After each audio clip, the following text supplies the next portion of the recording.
प्रिय बच्चों, मंजरी पुस्तक सामने खोलकर रख लो और पृष्ठ संख्या 49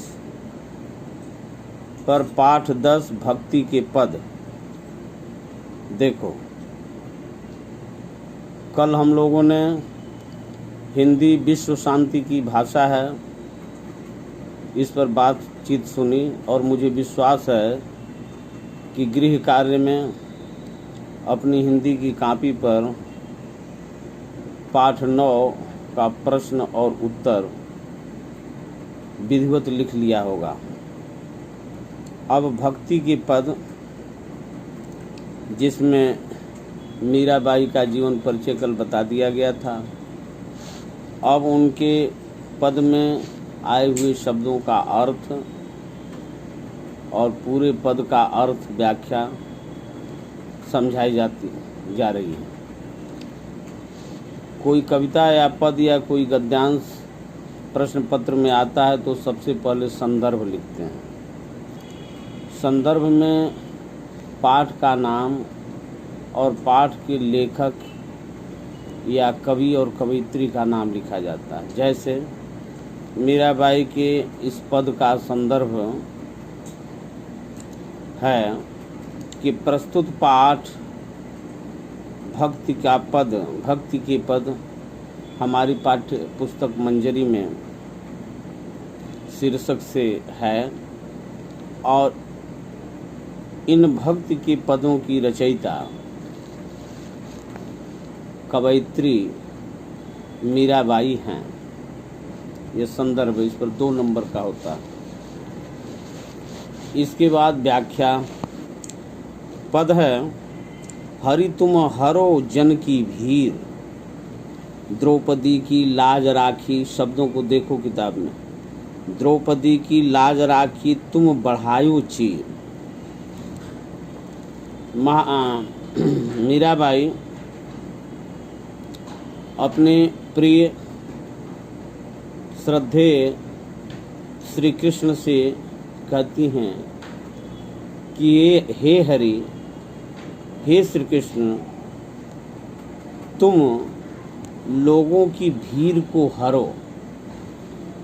हरो का मतलब होता है छीन लेना, कम कर देना, दूर कर देना। भीड़ का अर्थ है शुद्ध हो जाएगा तो भीड़ होगा। भीड़ का अर्थ बोझ भी होता है। बोझ किसका? दुख का बोझ, अभावों का बोझ, पीड़ा का बोझ। मीराबाई कहती हैं कि हे भगवान, हे कृष्ण, लोगों की पीड़ा का, उनके दर्द को हर लीजिए, उसको छीन लीजिए, उसको कम कर दीजिए। क्योंकि प्रमाण है कि त्रेता युग में, द्वापर युग में, त्रेता नहीं, त्रेता में राम हुए थे, द्वापर युग में तुमने द्रौपदी की लाज रखी। ये महाभारत की एक कहानी, अभी महाभारत धारावाहिक भी लॉकडाउन में देखे होंगे अपनी टीवी पर, और उसमें आया था कि जब दुर्योधन का भाई दुशासन द्रौपदी को नंगी करने के लिए उनका वस्त्र, उनकी साड़ी खींचने लगता है, तो अपने को असहाय और अनाथ समझकर, क्योंकि उनके 5 पतिदेव पांडव वहाँ थे लेकिन सबकी गर्दन झुकी हुई थी, जुए के खेल में वो सब कुछ हार चुके थे, तो कृष्ण से ही द्रौपदी ने हाथ जोड़कर प्रार्थना की और उन्होंने द्रौपदी का चीर बढ़ाना शुरू किया। चीर का मतलब वस्त्र। चीर शब्द का अर्थ वस्त्र है, अर्थात कपड़ा, साड़ी बढ़ाना शुरू कर दी। भक्त कारण रूप नरहरि धरियो आप शरीर।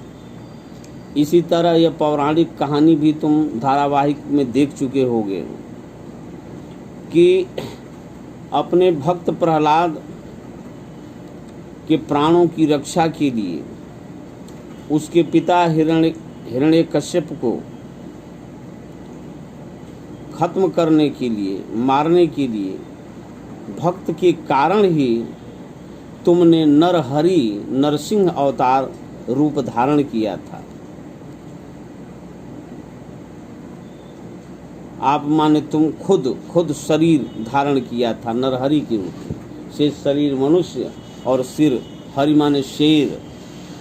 हरि माने भगवान भी होता है। अब यहाँ देखो, एक हरि माने भगवान हो गया, दूसरे हरि माने सिंह हो गया, नरहरि, और नर माने मनुष्य। यानी सिंह नरसिंह का रूप धारण किया आपने शरीर में। और हिरण्यकश्यप मार लीनो धर्यो नाहिन धीर। हिरण्यकश्यप को आपने मार दिया, थोड़ा भी धीर नहीं धारण किया। धैर्य आपका भी छूट गया। धीर माने धैर्य, धीरज। अपने भक्त की रक्षा में आपने धैर्य खो दिया और हिरण्यकश्यप को मार दिया। बूढ़ते गजग्राह मारियो।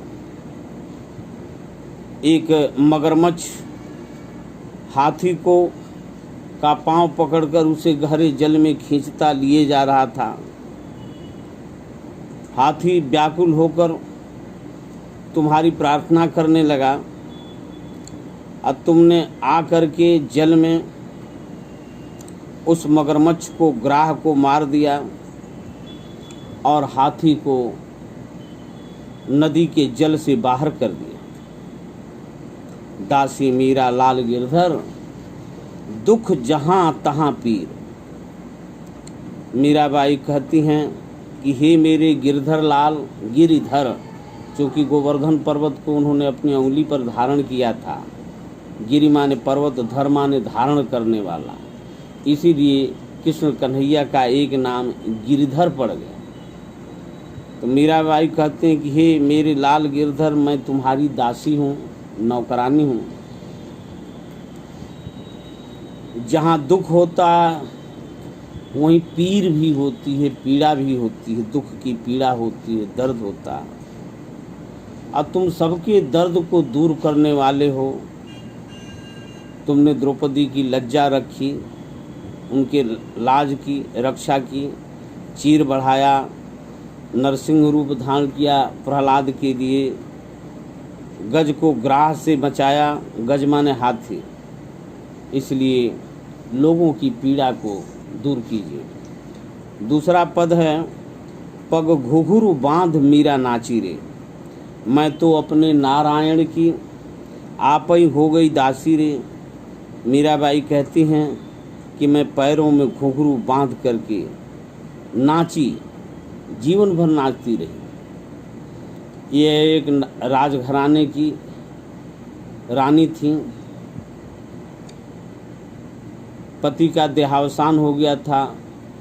इनके ससुर राणा सागा ने इनकी भक्ति से नाखुश होकर इनको बड़ी बड़ी सजाएं दी, दंड दिया, विष पीने को दिया, जहर दिया, पहाड़ से ढकेलवाया, लेकिन फिर भी मीरा बच गई।